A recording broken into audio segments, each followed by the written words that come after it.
Bem-vindos ao podcast Crer para Viver. Esse é o nosso episódio de número 74. Nós continuamos com o tema Experiência Humana e Providência na História da Redenção, compreendida como paradoxo e contradição. Hoje, parte 4.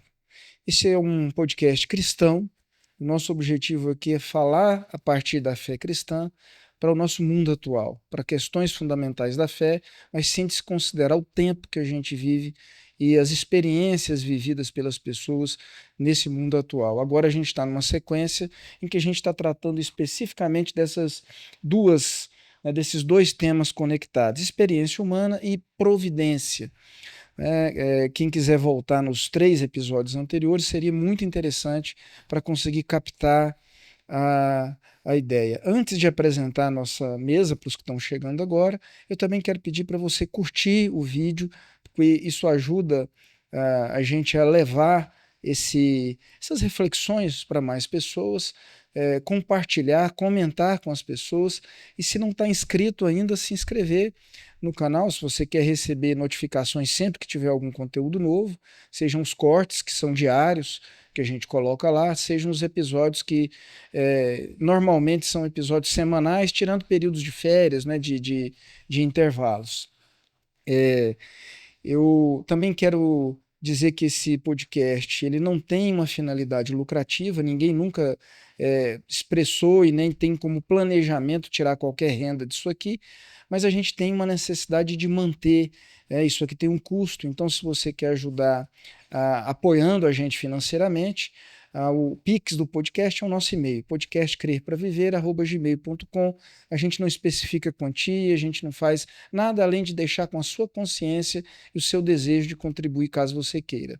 Bem, eu sou Timóteo Madaleno, eu sou psicólogo de formação, eu tenho uma formação em teologia pastoral e urbanidade e eu tenho um doutorado em psicologia pela UNB. Eu também sou professor de Psicologia e Educação do Instituto Federal de Goiás, no campus Goiânia.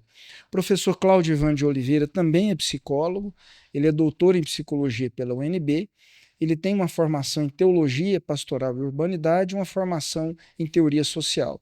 O professor Cláudio ele é professor de História e Epistemologia da Psicologia da PUC de Goiás. O professor Anderson Cleiton Pires é filósofo, sociólogo, também é teólogo. O professor Anderson ele tem um doutorado em Sociologia pela Universidade Federal do Rio Grande do Sul e tem um doutorado em Teologia, em Hermenêutica Bíblica, pela Este de São Leopoldo, também no Rio Grande do Sul. O último episódio tratou de questões tão fundamentais que eu acho que seria, se você tem interesse em compreender bem a sua experiência no mundo a partir da fé, eu posso dizer que é uma coisa imperdível. Volte lá, escute, não é? E sem perder mais tempo, eu já quero retomar logo o tema. Eu vou deixar o. Normalmente eu faço um pequeno resumo, eu vou aproveitar o tempo para a gente continuar e deixar vocês voltarem lá hoje, ok? Eu queria só chamar o professor Anderson para fazer um comentário que eu acho que está relacionado ao tema do capítulo anterior, quando o senhor estava falando sobre fé.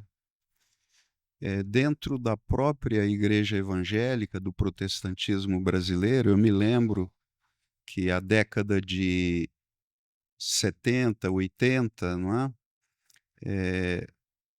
Isso aparecia muito no meio presbiteriano brasileiro, não é? Que era essa tentativa de compatibilização. Havia uma obra que circulava muito na época, era Razão, Ciência e Fé, né? Então, se entendia que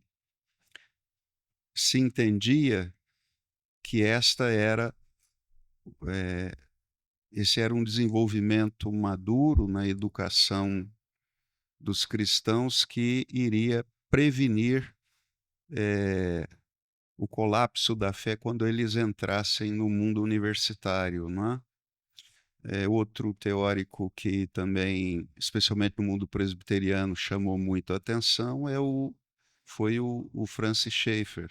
Também estava com a mesma perspectiva, querendo falar de uma verdade verificável da fé, né? Eh, então, essa incompreensão do conceito da natureza da fé parece que permeou não só o catolicismo na Idade Média, mas também o protestantismo americano e brasileiro aqui por um bom tempo, né?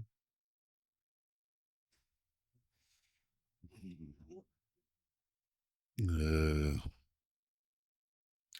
a expressão Deus que intervém é uma expressão que eu devo dizer difícil de ser objeto de uma reflexão teológica, objeto de uma reflexão teoantropológica. Porque o conceito, né, o verbo intervir, intervém, ele é bastante complicado, porque intervém, quando alguma coisa intervém, significa que produz uma descontinuidade, né? Sim. A intervenção, ela produz uma descontinuidade. A descontinuidade pode ser de um processo factual ou pode ser de uma decisão dada por um sistema jurídico, por uma pessoa, um professor, uma pessoa. Então, sempre quando eu quero fazer uma intervenção, professor, ele pode te, ele pode te, é, ele pode validar a sua fala, mas ele pode também desautorizar a sua fala. Então, o conceito ele é um conceito que sugere mais a desautorização. Então, o Deus que intervém significa que chega em algum momento, Deus se intromete e desautoriza a direção pelo qual o processo anterior estava seguindo.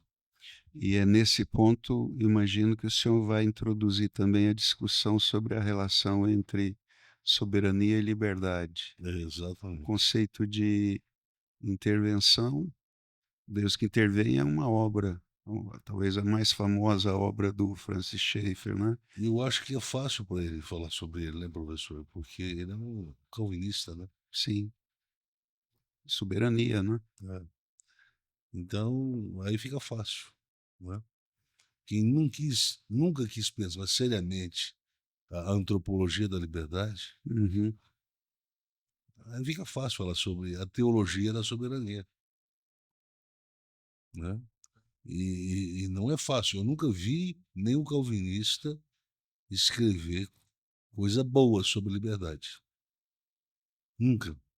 Um texto denso, um texto importante, um texto que fala assim, opa, isso tem consistência. Eu nunca vi. Nem mesmo o Barth, que era um reformado. Eu não vi a consistência. Quando ele resolve falar sobre liberdade de Deus, ali ele dá a palmatória, né? Mão a Palmatória, né? palmatória. Então, veja bem, é um conceito bastante complicado, porque liberdade pressupõe que da parte de Deus existe a possibilidade de pensar uma situação e decidir a partir das tendências que ela pode assumir. A situação pode assumir uma tendência para o mal ou pode assumir uma tendência para o bem.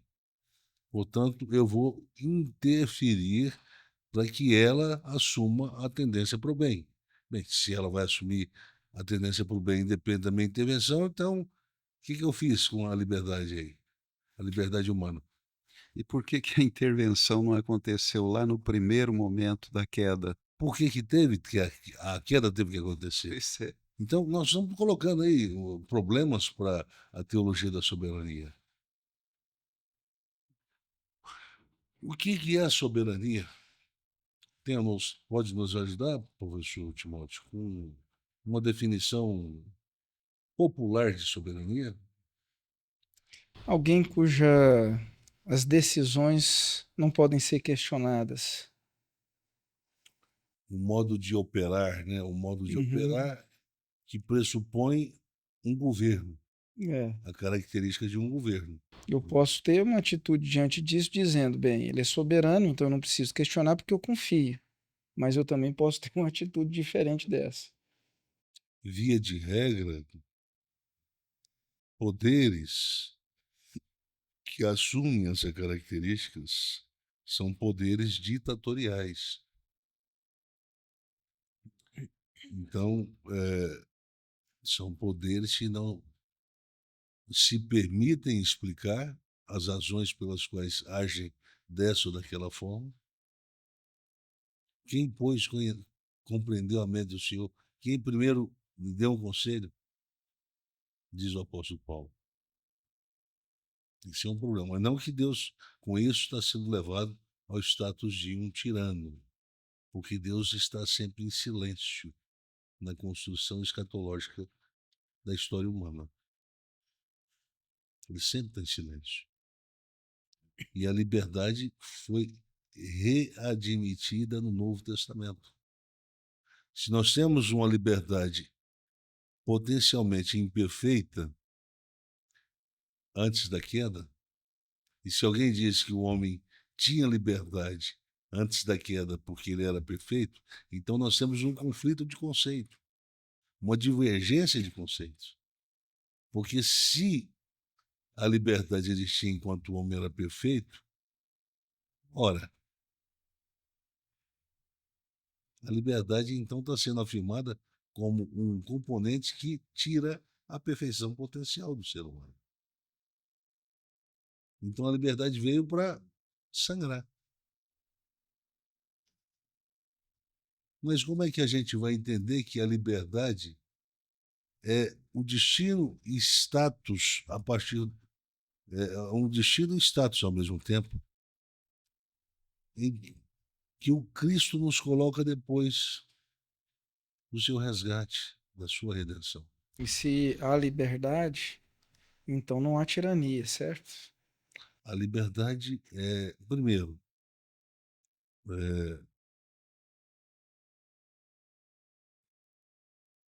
um fenômeno que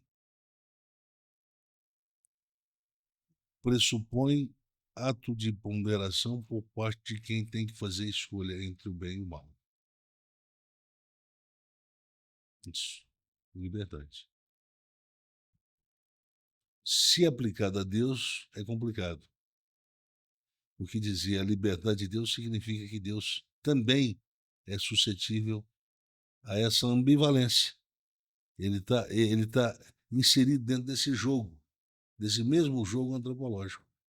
Ele precisa escolher entre duas opções, entre a opção do bem e a opção Mas da negação eu do quis bem. dizer mais no sentido de que se ele, mesmo sendo soberano, nos concede a liberdade para ponderar entre o bem e o mal, então não tem como ele ser um tirano, porque o tirano ele não concede a liberdade, ele impõe.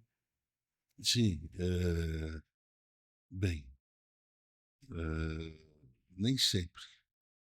Há tiranos aí que mascaram a, o falso exercício da liberdade dos seus súditos, né? Mas voltando à questão de que o conceito, esse binômio liberdade, soberania e liberdade, se torna um problema para se pensar a experiência humana, porque quando nós atribuímos perfeição teológico, ao movimento teológico de Deus, desse processo de construção de uma história da salvação. Então, Deus está no tempo e no espaço. No tempo e espaço, ele está trabalhando para conduzir a história ao seu erro, ao seu ponto escatológico, ao seu escatom. Se a gente admite isso, então nós temos que admitir que não pode haver nenhum tipo de realidade que se oponha a esse movimento. Então, esse é o movimento do bem. A soberania de Deus representa um movimento do bem. E o que é que se opõe? É tudo aquilo que está agregado àquela realidade que é chamada no Novo Testamento de poneria, de poneros, poneria. E não nos deixe Você lembra na oração do Pai Nosso? E não nos deixe Cair em tentação, mas Mas livra-nos livra-nos do mal. do mal. Então, é essa força. Não peço que os tire do mundo, mas os guarde do poderia. Então, nós temos aí um movimento de resistência. Pressupõe, então, que quando Deus age soberanamente na história, então isso tem que produzir reflexo. Quando a soberania de Deus está em exercício, isso tem que produzir reflexo. A história tem que ser conduzida univocamente. Ela tem que ter uma única entonação.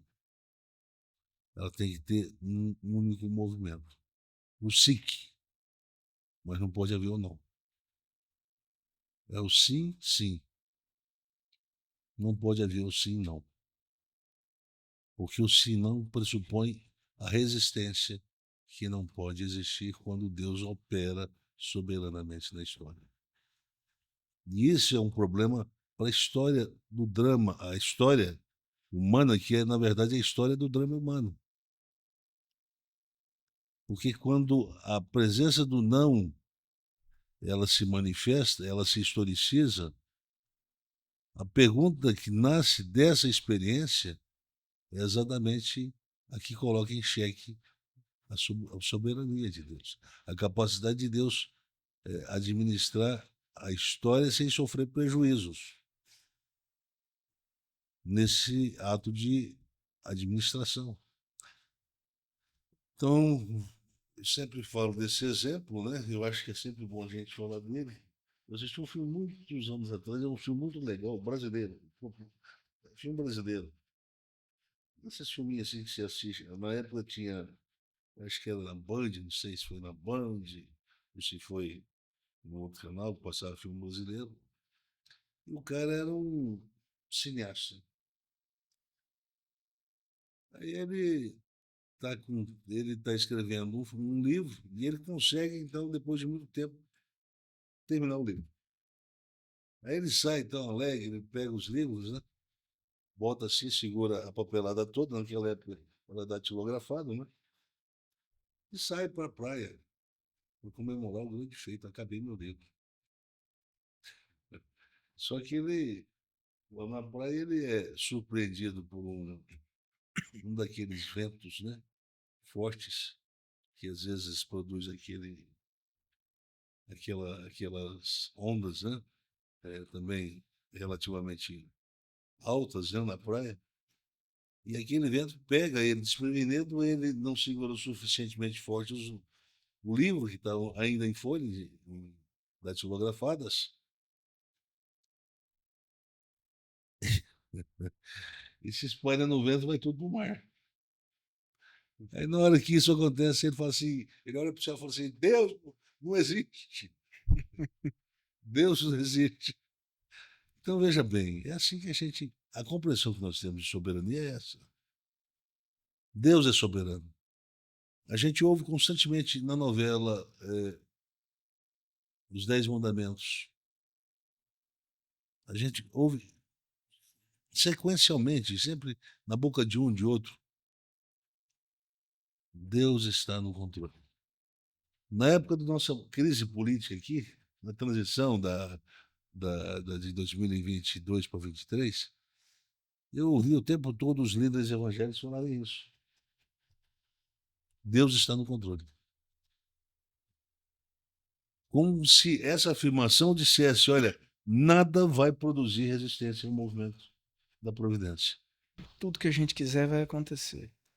Então, Deus é um sentimentalista que protege todos das mínimas possibilidades de negatividade, de experiência negativa. Então, Deus, compreendido como Pai, somente Pai, ele ganha essa versão sentimentalista. E essa versão está presente na teologia de grande parte dos movimentos religiosos que estão direta ou indiretamente ligados à reforma protestante. É que a soberania e a providência ela tem que trabalhar a partir ela tem que trabalhar só com um polo do bem. Então, não, mas você está dizendo aí que Deus pode se instrumentalizar do mal no processo de construção histórica da salvação?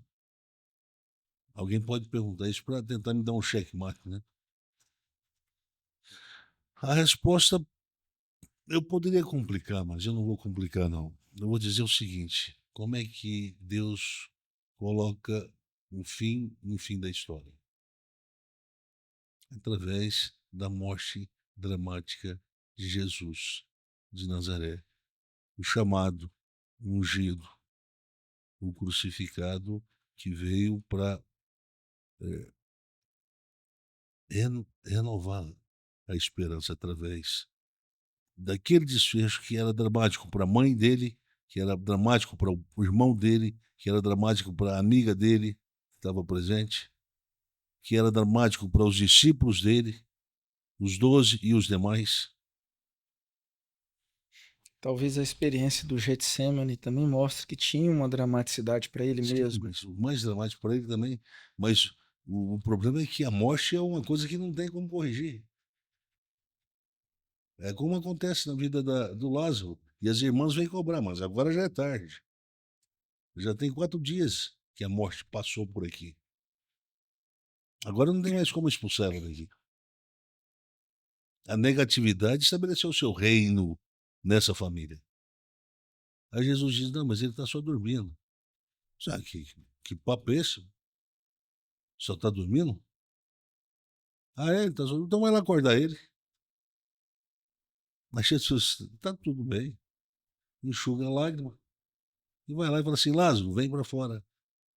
E o Lázaro obedece. E ela, mãe não é.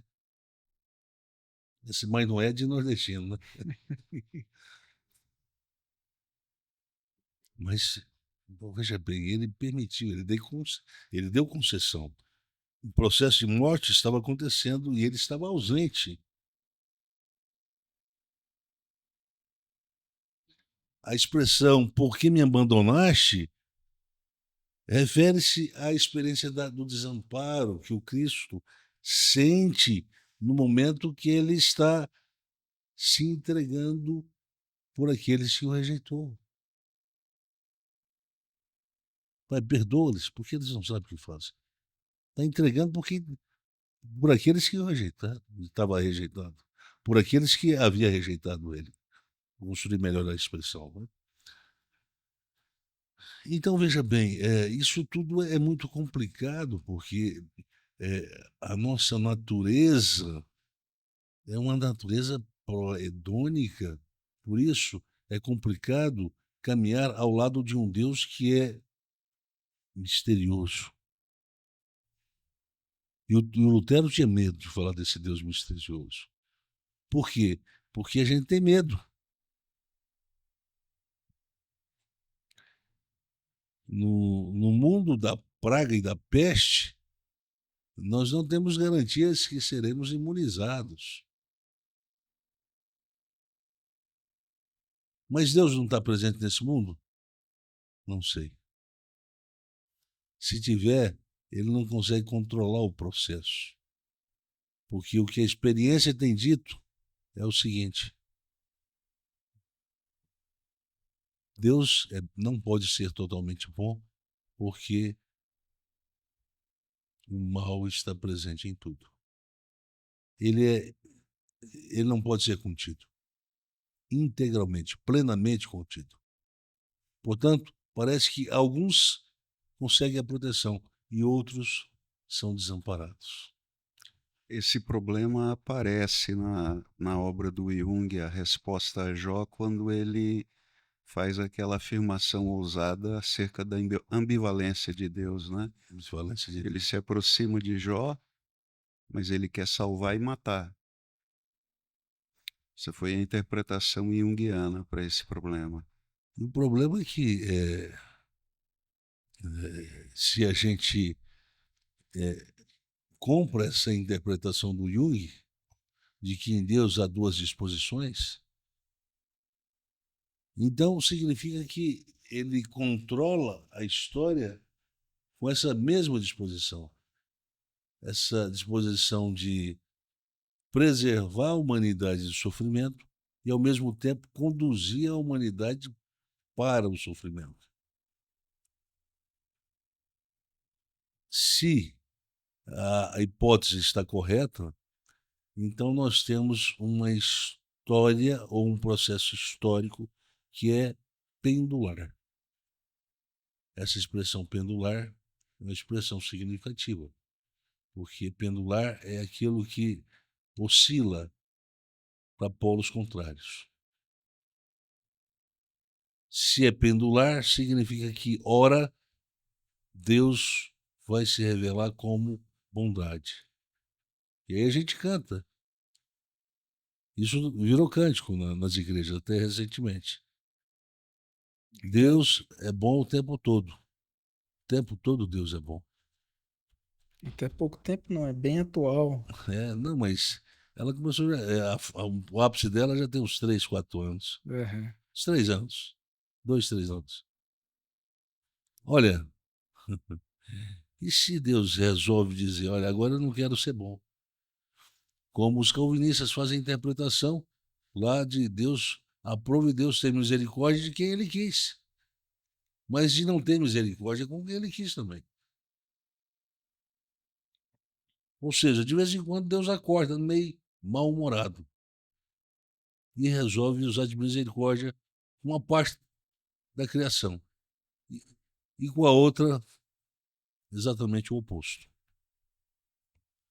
Isso cria problemas sérios para a psicologia coletiva, psicologia humana coletiva, porque você passa a se relacionar com esse ente muito mais com medo do que com confiança. E aqui entra o ponto visceral, aqui entra o ponto mais importante da nossa reflexão. É que nós passamos a não ter o critério claro para definir se nós temos ou não uma fé que nos dá a certeza de que nós iremos continuar caminhando depois da tempestade passada. Porque o que leva os homens a caminhar com Deus ou não, aparece lá no texto de Gênesis, né? E tudo que Deus fez, ele olhou e viu que era bom. O que significa bom? Significa que esse texto está legitimando a crença de que Deus é competente em tudo que faz. Deus é competente em tudo que faz. Por isso a criação é boa. Tudo que ele fez é bom. Se de fato esse se torna um critério para avaliar essa pendularidade do movimento, eu diria, do movimento de Deus, do movimento salvífico de Deus, então nós temos um problema. Nós teremos que admitir que existe limite para a competência.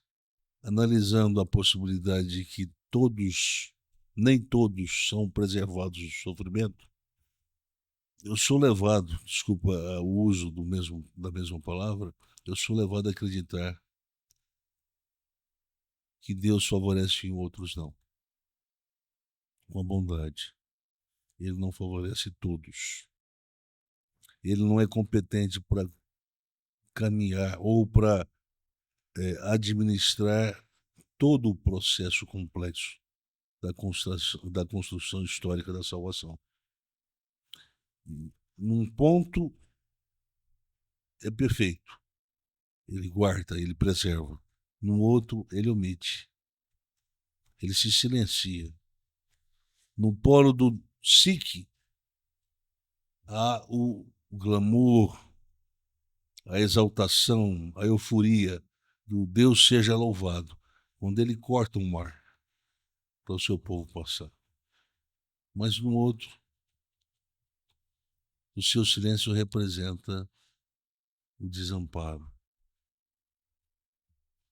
a insuficiência da sua competência para administrar os movimentos que fazem parte do processo de construção histórica da salvação. Eu não sei se todo mundo que está me ouvindo está entendendo isso que está sendo comunicado aqui.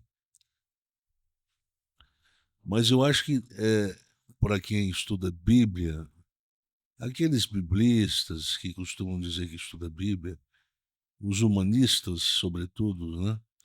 A grande dificuldade que eles têm é saber por que Deus mandou matar tanta gente, enquanto o povo de Deus estava em processo de conquista da terra de Canaã. Por que teve que ter tanta guerra, tanta morte? E às vezes morte de uma nação inteira, incluindo crianças, animais inocentes, mulheres, homens e etc. Eu diria o seguinte: se a competência é de fato um conceito que nós sempre fazemos mão para interpretarmos ou tentarmos compreender, antes de interpretar, aquilo que acontece na nossa vida, na nossa experiência, então parece que nós teremos dificuldade, uma dificuldade que é necessária, porque ela diz mais sobre a nossa incompreensão do que da nossa compreensão. Nós teremos dificuldade de confiarmos em Deus. Nós teremos dificuldade em sermos confiantes. Confiaremos sempre menos e desconfiaremos sempre mais. Teremos mais dúvidas do que confiança em relação a essa aproximação de Deus em relação à nossa própria experiência. Aquela passagem do Novo Testamento que mostra Jesus andando em direção ao barco, ao encontro dos seus discípulos, né? Ali parece que retrata bem essa experiência.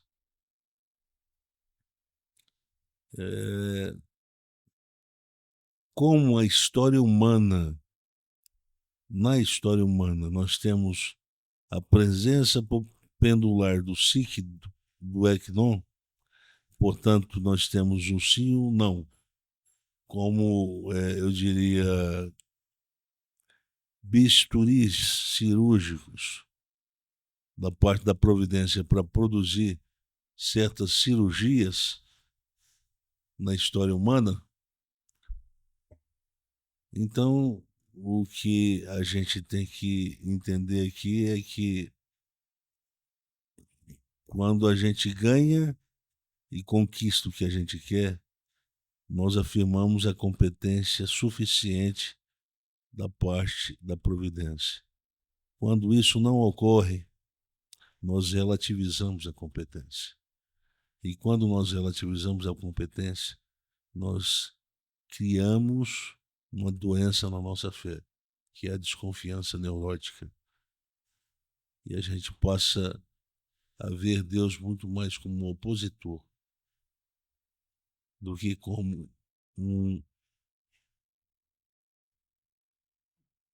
pai. Um pai que caminha, um pai que guarda, um pai que cuida. Eu acho que é um ponto importante. Eu queria saber qual que é o nosso tempo percorrido aí. A gente ainda tem aí em torno de 45 minutos pela frente. Certo. Professor, Então, há alguns anos, o senhor falou uma frase numa aula que me marcou, né? O senhor estava falando, eu acho que era, se não me engano, eu não sei se foi numa aula de teologia sistemática ou se foi numa reflexão, num culto. O senhor falou, ninguém sabe o nome de Deus, Deus não é nome próprio. E aí o senhor virou e falou, eu chamo ele de papai. De lá para cá eu só fiz a mesma coisa e ensinei isso para minha filha, né? Quando eu vou orar ou orar com ela, eu chamo de papai. Mas aqui no início o senhor fez uma pequena problematização. Quando a gente vê Deus só como pai, né, isso também pode enviesar a minha visão a respeito dele. O que que o senhor quis dizer com isso? Só para eu não Essa é a perder. interpretação que o Tillich faz na sistemática dele. Aham. Deus não é só Senhor, porque se fosse só Senhor, ele seria tirano. E ele não é só pai, porque ele fosse só pai, ele seria sentimentalista. Ele é pai e senhor. Pai e Senhor. E o senhor concorda com essa. Concordo com a disposição de discordar um pouco. Sempre tem que discordar. Né? Não dá para concordar em tudo que o Tillich faz, né? Aham. Depois que ele tentou ontologizar a fé cristã, aí fica complicado a gente fechar com tudo. Porque a pergunta que eu tenho embutida depende da visão de pai que se tem, né? Porque quando eu olho para um pai e reconheço nele também uma autoridade que não é ameaçadora, mas é o reconhecimento de uma autoridade que traz embutida em si uma competência, né, para cuidar, para orientar e para impor limites e para corrigir.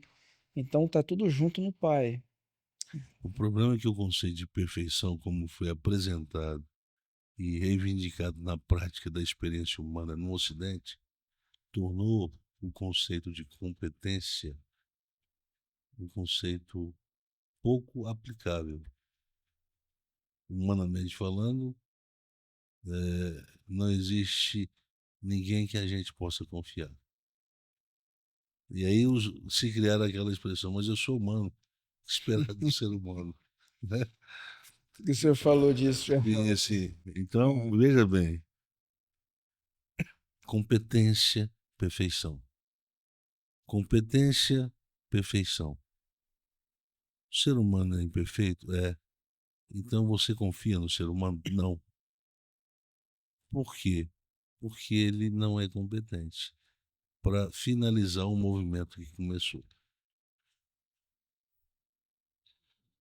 O mesmo se aplica a Deus. Enquanto a nossa vida está indo de bem a melhor, tá tudo bem, tá tudo estável, tá tudo tranquilo.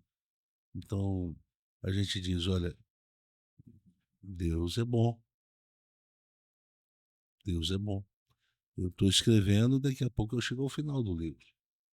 Mas depois que eu vou lá na praia e o vento pega e leva o papel e destrói meu trabalho de meses em um segundo, aí isso mostra exatamente o lado frágil da providência, que é a incompetência.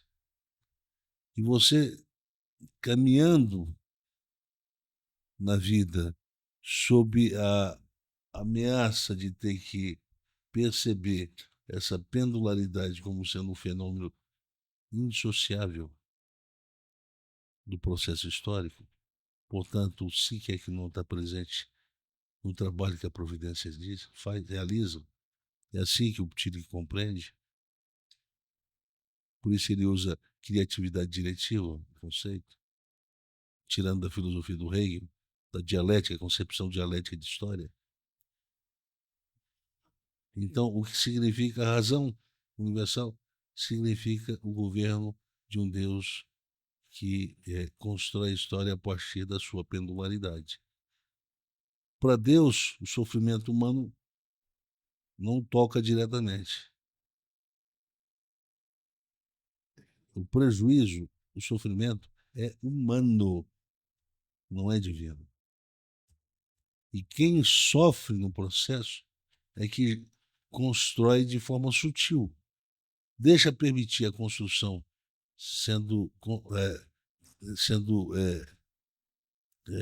eu diria, deixa essa suspeita de que há uma incompetência por parte da providência, e a incompetência diz muito sobre, eu diria, os pontos os pontos cegos que existem nesse processo.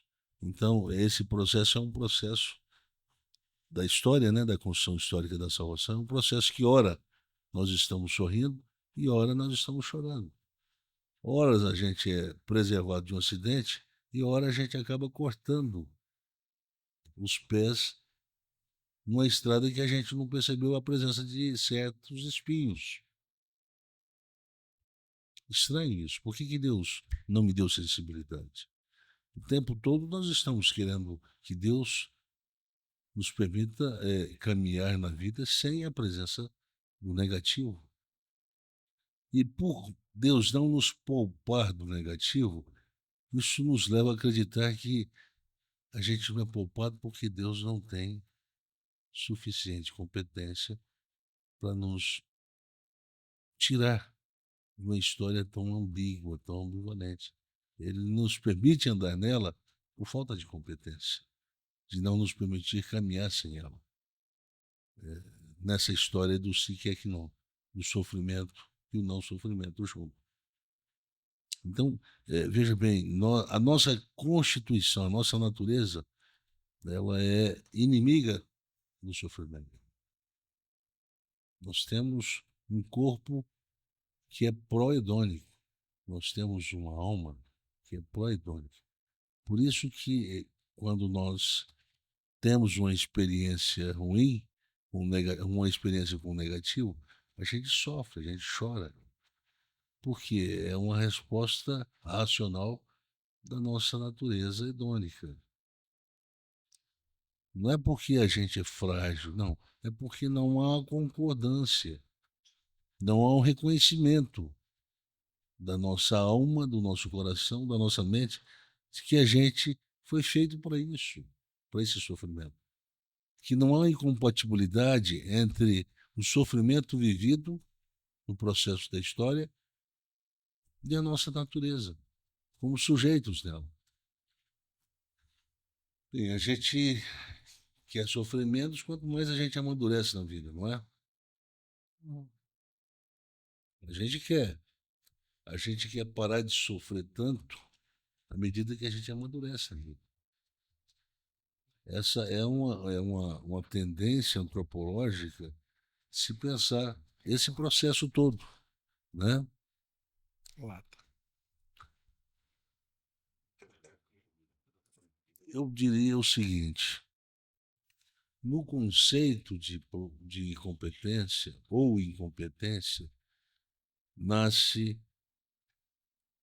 a sangria da fé.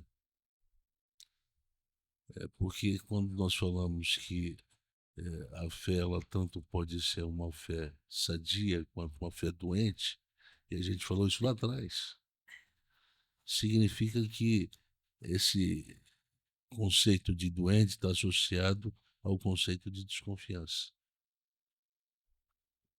E a desconfiança sempre está associada a uma avaliação que nós fazemos de um processo que foi marcado pela ambivalência, pela pendularidade. Então, quando essa experiência acontece e a gente confirma a sua existência, nós criamos uma dificuldade enorme, quase que insuperável, de confiar plenamente em Deus. A razão pela qual nós sofremos. Não é porque não temos fé, é porque a nossa fé não produz confiança necessária para a gente fechar os olhos e dormir no barco envolto pela tempestade do mar. A gente não faz como Jesus. Como é que o senhor consegue dormir? Uma razão muito simples. Eu confio nos cuidados do Pai plenamente. Vocês não? Se vocês confiassem plenamente, tá todo mundo dormindo aqui agora. A tempestade passaria e ninguém morreria. Agora, porque há uma avaliação negativa da competência, vocês têm um histórico de entrega a cativeiros, pelo menos 7 cativeiros, 5 a 7 cativeiros, eu não me lembro, não recordo. Então vocês desenvolveram a crença de que o movimento de condução da providência na história não é perfeito. Existe ambivalência nele. Tem um medo de morrer, né? Ele é pendular. Uhum. Vocês têm essa relação, não é uma relação intuitiva de compreensão do processo. É histórico. Vocês deixaram um documento mostrando que é assim que acontece. O Senhor nos tira do Egito para morrer no deserto? Mas vem cá, vocês não viram o mar abrir? Vocês vão pensar que esse Deus que abriu o mar vai deixar todo mundo morrer aqui agora? Olha como é que se constrói a compreensão, a hermenêutica da desconfiança na competência de Deus. As experiências, elas vão acontecendo e elas vão sedimentando uma leitura, uma compreensão acerca da providência e da soberania de Deus. E o conceito, tanto a providência quanto a soberania, vão se fragilizando. Não porque Deus não seja perfeito, porque até mesmo o conceito de perfeito a Deus é um conceito pequeno, pobre. Se eu digo que Deus é perfeito, eu estou dizendo que Deus é do tamanho do conceito. O problema é que do conceito de incompetência eu deduzo o sofrimento. Se torna presente, sentido na minha própria experiência. E é isso que eu não quero. Eu não quero essa experiência. O Getsemane, se for possível, passa. Eu não quero essa experiência. Contudo, deixa prosseguir. Ali é algo que reflete um pouco disso. Não que Jesus ali esteja expressando a sua desconfiança paranoica na providência divina, no movimento de Deus, na condução de Deus, na condução providente de Deus, de uma história que se tornou uma história ambivalente. A história se torna ambivalente por causa da queda. A história se torna ambivalente. Não se trata da competência ou incompetência de Deus. A própria natureza da história se torna pendular, porque a queda produziu a entrada de uma doença. E essa doença agora vai ter que ser narrada em forma de sim, em forma de sofrimento, em forma de não, em forma de euforia. Os contrários. Eles passaram a fazer parte constitutiva de um processo. Não tem como mudar isso, não tem como alterar. Portanto, por causa dessa história, que se torna uma história bivalente, com dois sentidos, não é ambivalente, né? Mas é bivalente, com dois sentidos. Ela é tanto sim quanto não. Por isso ela se tornou uma história que não projeta expectativa hedônica. Ela é uma história sem projeção escatológica hedônica. É a conclusão da filosofia da história do Hegel. O Hegel diz, olha, não espere o melhor da história. Não espere com euforia o advento da felicidade da história. Porque a redenção para a humanidade vem depois disso. Depois de que a história chegar ao seu ápice e perder essa natureza bivalente. O que a morte faz? A ressurreição faz. A ressurreição, ela desautoriza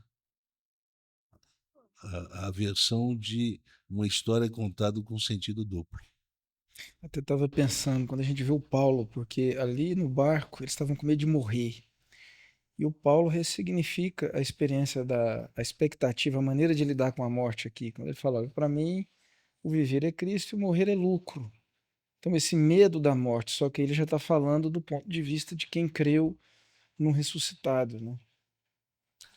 Não, é a experiência. O problema é que a experiência, a crença na ressurreição, ela produz um impacto na cosmovisão daquele que foi salvo. Então, por causa desse suporte que a crença da ressurreição produz, eu passo a ver a história, o fim da história a partir do começo na ressurreição. Então, a prolepse é o conceito que me torna possível a reconciliação do futuro com o presente. Então, não, nesse caso, o futuro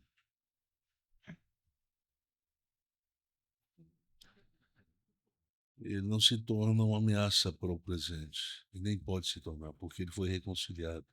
Não há uma descontinuidade. Por isso eu não preciso ficar me tornar propenso a essa experiência que é humanamente legítima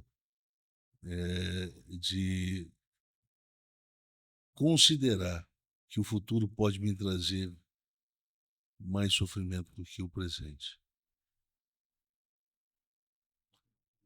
São possibilidades. Veja bem, a interpretação que foi feita aqui, eu não sei se vocês perceberam. Para quem está nos assistindo, veja bem, a queda produz uma esquizofrenização, uma divisão na estrutura psíquica da experiência narrada pela história, contada pela história, marcada pela história. Então, a história se torna história de duplo sentido. Esse palco em que a história acontece, porque na história, na experiência humana agora, na experiência a história tem que ser contada considerando tanto as experiências de bem e as experiências que nega esse bem, as experiências de euforia e de tristeza. Depois da queda, então, nós temos uma história dividida, uma história com sentido duplo. Então, esse é o problema. É porque essa história não tem como ser ressignificada até que haja a consumação escatológica de um processo de salvação que está aí, operando. Mas Deus não pode tirar desse, entre o início e o fim da história da salvação, Deus não tem como, Deus não faz, isso ele não vai fazer. Não fez, não fará. Como ele não impediu Adão de comer. Ele não vai tirar, ele não vai mudar essa natureza. A história é a história do bem e do mal. Não tem como mudar isso mais. Se ele tivesse escolhido o bem, seria a história do bem. O problema é que ele não escolheu o bem. E ainda tem a cancha, que ao escolher o mal, a história não se transformou só em história do mal. Existe a possibilidade do bem coexistir nisso aí. Portanto, como é que o bem coexiste com a história do mal? Então, vocês não vão perder a liberdade. A liberdade vai ser a faculdade a partir do qual vocês poderão evitar o mal. O bem, a liberdade. Então, nós não perdemos a liberdade com a escolha pelo mal. E aí nós temos um distanciamento do calvinismo.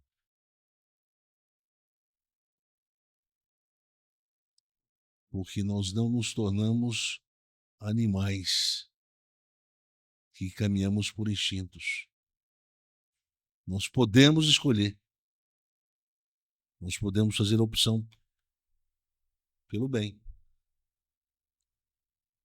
Foi essa a mensagem de Moisés, usado por Deus. Se vocês escolherem o bem, nenhuma das pragas que acometeram os egípcios os acometerão. Entende? Mas se escolherem o mal, ou melhor, se deixarem o mal dominar, certamente a escolha será para o mal. E com a escolha para o mal vem as implicações, o sofrimento, etc. Eu não sei como ainda isso não ficou claro, mas tinha que estar mais claro. Para os evangélicos, para os católicos, para todos nós. Porque até hoje a gente está sambando na panela quente. Nós não sabemos, não entendemos ainda. E reclamamos de Deus por causa de um movimento ambivalente da sua própria presença, né? Na nossa experiência, na experiência humana. Por que Deus não nos poupa? Por que Deus não nos poupa? Veja bem, se Deus é por nós, quem será contra nós? Então, Paulo ali está dizendo o seguinte: a história conduzida por Deus, ela nos faculta a certeza de que nós temos o amparo de Deus, mesmo quando a ameaça do sofrimento está presente. Ele diz, olha, todo mundo conhece o capítulo 8 de Romanos, né?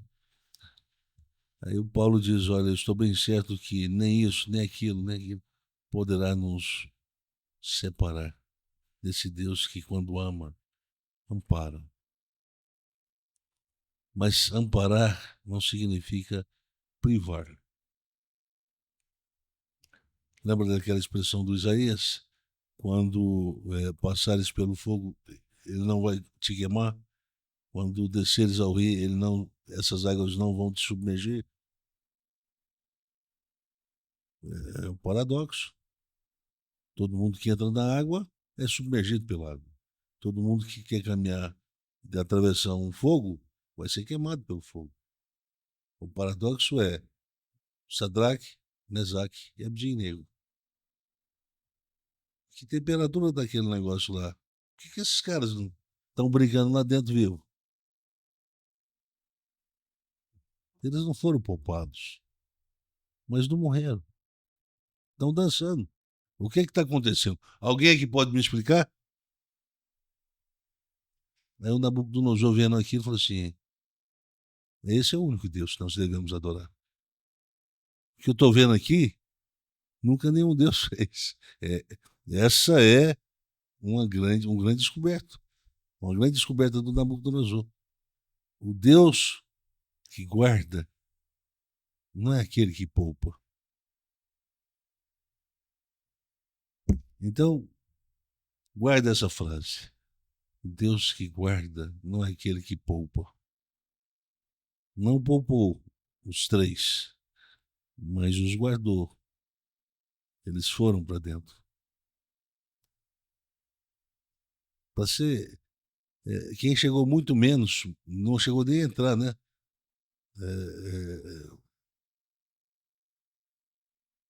Saíram queimados, morreram queimados. Mas o Sadraque, o Abednego e o Sadraque, Mesaque e Abednego, eles entraram na sarça. Na sarça? Na sarça, na fornalha. Fornalha. E olha, a temperatura estava muito alta. E eles não foram poupados, mas eles foram guardados. Paradoxo. Qual é o título do...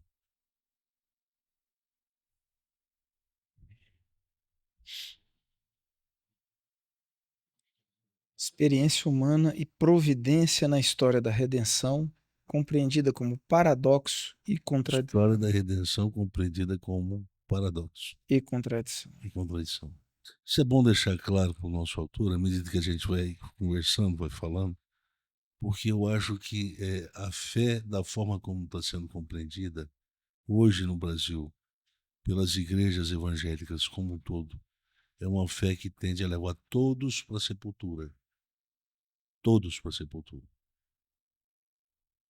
Todos. Quem está nos escutando tenha essa lucidez. Eu não estou falando isso aqui porque eu tenho prazer em dar essa notícia. Mas essa fé, ela comunica uma inverdade. Ela diz que Deus, ele não guarda. Antes de guardar, ele poupa. Então, essa versão sentimentalista de pai, ela não foi apresentada por Jesus no Novo Testamento. Jesus diz, Eu peço para que o Senhor não os tire do mal, Tiro do mundo. tire do mal, do mundo, que é o mal. Quer dizer, o mal está presente no mundo. Não os tire, mas os guarde. Os poupe. Os poupe não, os guarde mesmo. Bem, isso aí são. Eu acho que eu já estou ficando embebedado pelas letras aqui, né? As muitas letras estão me fazendo ficar meio embebedado aqui. Existe algum questionamento, professor Cláudio, Não, em relação a essa natureza paradoxal, né? Da providência que não poupa, mas guarda ao mesmo tempo. Quer dizer, empurra, mas não deixa a gente morrer afogado. sim. Empurra para a água. Vai aprender a nadar. Bom, isso é bom morrer. Não sei nadar. E a gente não morre. Cai lá, blá, blá, blá, blá. Ué, não morri. Faltou a confiança. Mas eu pensei que o que me empurrou não tinha competência afetiva. Porque para me empurrar não pode ter competência afetiva. Só empurra quem não ama. Queria me matar. O conceito, então, está atrelado ao conceito de confiança. Confiança não competência, confiança é competência. E nós construímos uma versão antropológica da história da salvação, acreditando que é só o pai sentimentalista que pode caminhar com a gente nela, nesse percurso, nessa história, nessa experiência, nessa história da experiência de fé com Deus. Se não for essa, a gente não aceita outra. Daí nasceu a teologia de confissão positiva. É o Deus que nos poupa o tempo todo dessa experiência, desse toque. É aquele Deus que ele não precisa nos guardar, porque ele nos poupa de tudo.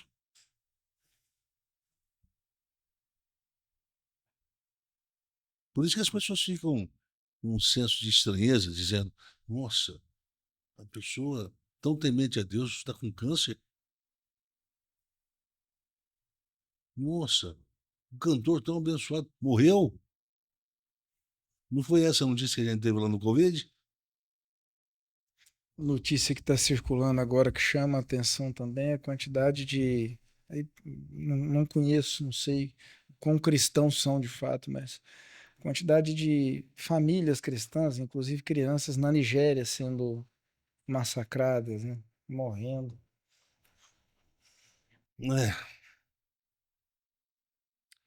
É, o tema providência é um tema que precisa ser melhor esclarecido. O conceito de soberania precisa. Soberania não fala pouco fa- fala pouco sobre a competência da providência. A soberania de Deus tem a ver com a administração da providência diante de uma história com sentido bivalente.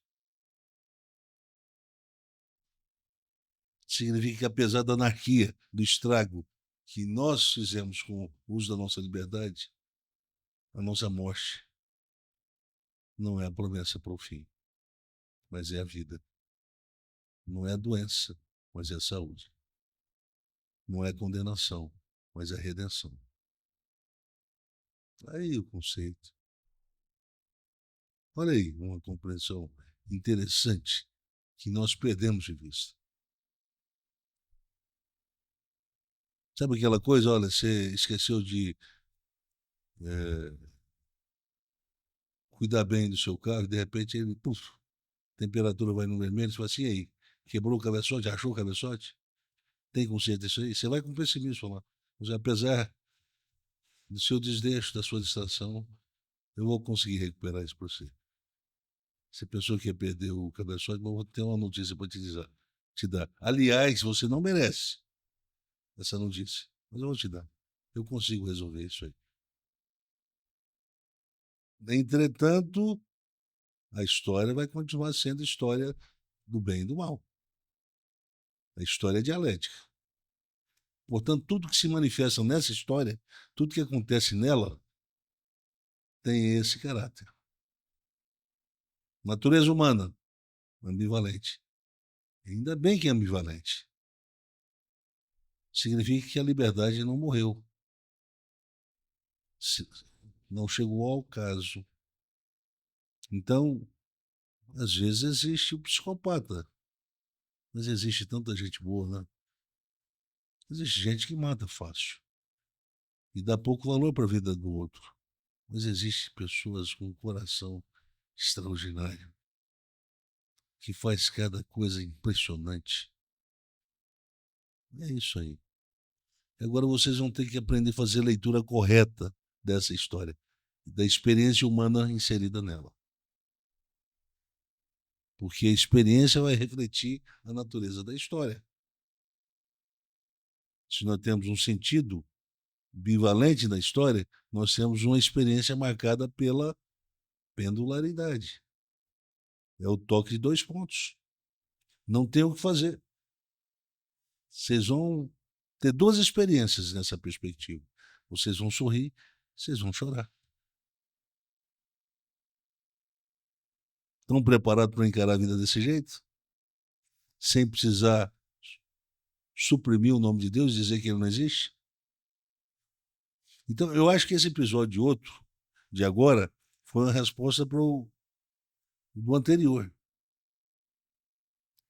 Com essa compreensão, eu dificulto o poder de convencimento do ateísmo. Poder que a filosofia...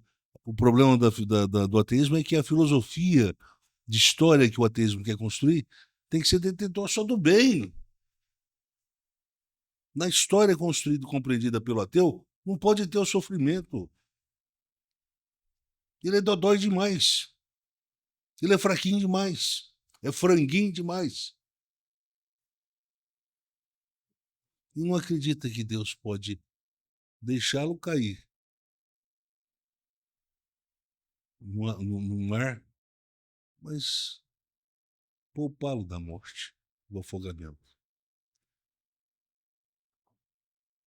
E para acreditar nisso, tem que confiar nesse movimento de Deus que acontece pela via da ação da providência.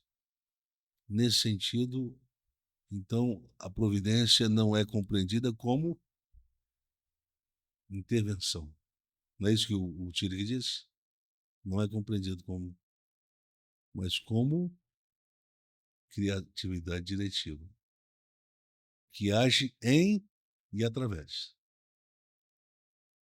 Em e através. Não interfere. Porque para interferir, a liberdade humana tem que sair de cena. E se a liberdade humana sai de cena, o homem deixa de ser ambivalente.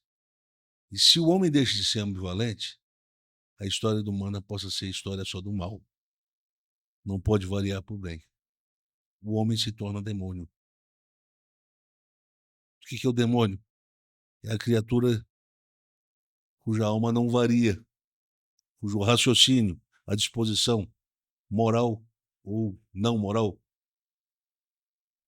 não varia para o bem, é só mal. Ele não sabe fazer o bem, ele não sabe praticar o bem. Não espere isso do Satanás, não espere isso dos seus demônios.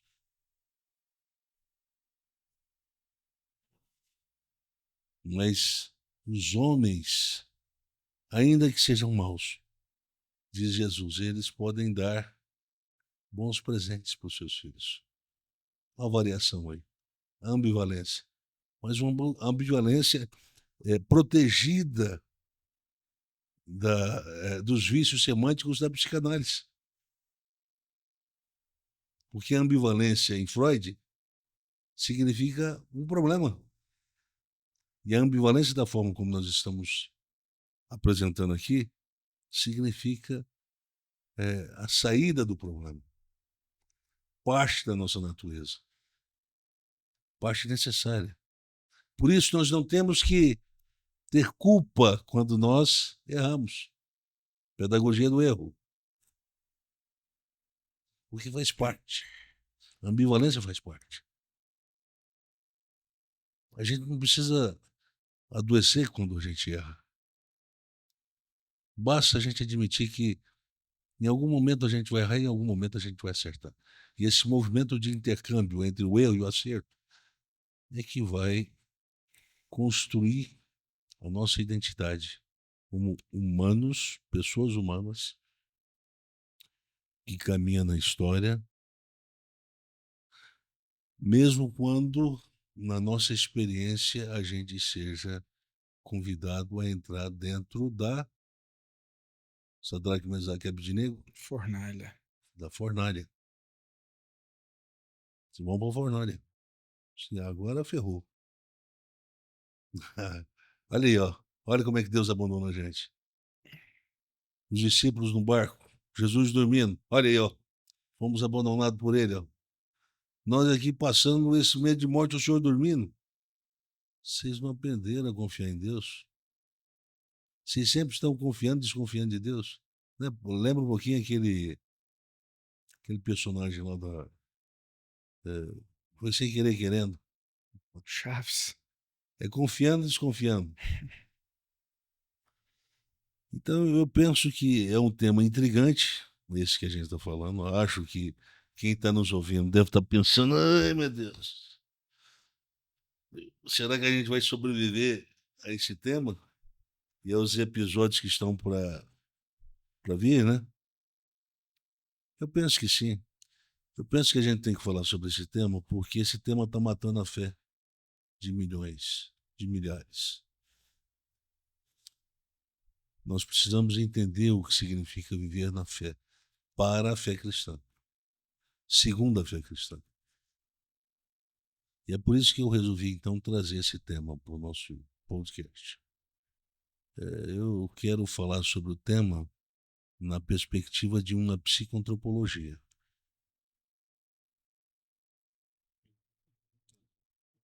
Eu não estou aqui para falar sobre doutrinas. Quando é que vai vir o fim do mundo? Quem é a besta? Calvinismo e arminianismo?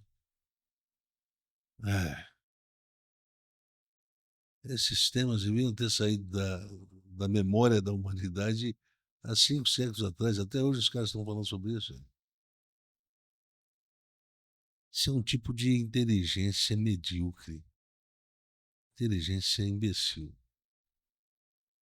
Os discípulos chegaram para Jesus e falaram assim: olha, nos fala quando é que vai vir? Quando é que vai ser o tempo da restauração? Uma pergunta escatológica. Se Jesus gostasse de doutrinar, ele falou assim: vocês é arminianos, como é que é? Vocês é pré-tribulacionistas, pós-tribulacionistas, pré-tribulacionistas históricos ou amilenistas? Amilenistas, pós-milenistas, pré-milenistas. É cada conversa de gente pequena, de adolescente. Aí nós estamos perdendo o que é mais importante, nós estamos deixando passar. Pregar o evangelho. Ensinar as pessoas o que nós aprendemos com a vida de Jesus e com o que ele ensinou. A vida, olha lá, ele no barquinho. Olha lá aquela história que é narrada. Os caras já apavorados num barco e ele dormindo. O que a gente pode aprender dessa experiência dos discípulos com Jesus? Isso pode nos ajudar a viver na fé, segundo a fé cristã. Quer dizer, são temas assim que a gente se distanciou. E aí nós estamos vivendo hoje uma versão de fé cristã que é mentirosa, que é uma versão eclesiológica. Eclesiocrática, não é? E eclesiocêntrica. E eclesiocêntrica. Então, nessa versão, nós temos uma versão mercantilista de instituição da fé. Uma versão mercantilista, onde existem aqueles que ganham muito e aqueles que perdem muito. Alguns poucos que ganham muitos que perdem. muito. Então, uma fé que não vai conseguir ser colocada em prática nunca, sabe por quê? Porque é uma fé que foi feita para não funcionar, mas para iludir. E tá aí, movimentos igrejas do movimento neopentecostal ou neo-evangélico, lá da década de 70, todos eles perderam a força. Todos perderam a força. Todos estão aí, ó, minguando esperando a morte. Agora nasce esse novo movimento, que é o movimento pós-neopentecostal. E esse movimento, ele está pegando, ele está se comunicando melhor com a realidade. Ele está falando do sofrimento, está falando da depressão, está falando dos males, dos piores que estão presentes no mundo, que a gente resolveu suprimir a existência de Deus, ou a crença na existência de Deus. Por quê? Porque o Senhor deixou pouca evidência para a gente acreditar no Senhor. Ah, é? Você aprendeu isso onde? Ah, eu aprendi com Bertrand Racher. Ah, então tá bom. Então você vai adoecer como ele. Quem perde a fé, perde a alegria de viver também. Eu vou ficar por aqui. Nós vamos tentar, pouco a pouco, construir um tema, esses temas, né, que estão sendo propostos aqui. Eu agradeço a atenção e a paciência de todos, né, que acompanharam a gente. E espero que a gente saia desse tema com menos medo de Deus e com mais disposição de pensar a vida na fé a partir da fé cristã. Então, vou ficar por aqui. Professor, o senhor quer? Tá ótimo. Então eu acho que vai ficando cada vez mais claro. Eu gosto sempre de lembrar o nome do podcast, né? Crer para viver. Se eu tivesse que responder rápido assim, qual que é o objetivo? Esse podcast é sobre o quê? Eu acho que eu posso responder que é sobre vida cristã. Como é que a gente vive nesse mundo? Como é que a gente encara a experiência do cotidiano, a experiência da nossa história, da história de cada um, as coisas que a gente gosta e que a gente não gosta, não é? Na perspectiva da fé. Como é que a gente vive a partir da fé? Por isso que é crer para viver. A gente quer, com as reflexões, reproduzir. Primeiro, obedecer uma ordem que foi dada. Pregue o evangelho, que ele tem poder de produzir vida, né? De produzir cura, de produzir salvação. Então é isso que a gente está fazendo. E se você entende isso, se você crê como a gente, que essa é uma tarefa, é a tarefa mais elementar, então nos ajude a fazer isso aqui chegar em mais pessoas, fale disso com as pessoas, recomende, chame as pessoas para ouvirem, compartilhe o link com as pessoas, curtam os episódios, os cortes, e assim você está nos ajudando nessa tarefa, você está co-participando com a gente nessa tarefa de anunciar o evangelho para produzir vida, né? Para produzir um modo de viver impregnado de saúde, com alegria, apesar da experiência bivalente, né? Apesar da experiência paradoxal que a gente tem no cotidiano. Obrigado por ter ficado até aqui, então, e continue com a gente no próximo episódio. Até lá.